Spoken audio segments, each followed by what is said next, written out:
মুক্তিযোদ্ধা হইলে কি বাটপার হইতে হয় নাকি? ফজা মুক্তিযোদ্ধা ছিল না, না দেখে থাকলে দেখেন। যে ফজলুর রহমান ভাই আমরা সম্মান করি, সে রাজনীতি করে, তবে তার কোনো চরিত্র আছে বলে আমি মনে করি না। চরিত্র আছে বলে আমি মনে করি না।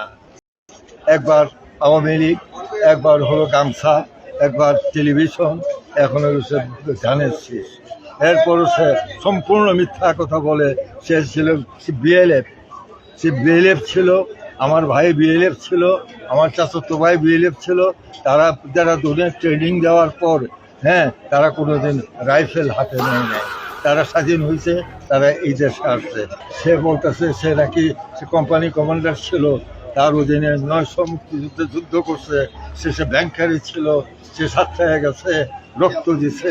এগুলি সম্পূর্ণ মিথ্যা। এই ধরনের মিথ্যাবাদীকে ভোট দেওয়া বা আমি মনে করি সেটা উচিত না। একজন মিথ্যাবাদী এইভাবে মিথ্যা কথা বলবে কেন? শুনিছেন, এটা যখন ভাইরাল হয়েছে তখন সে আবার পোল্টি মারিছে।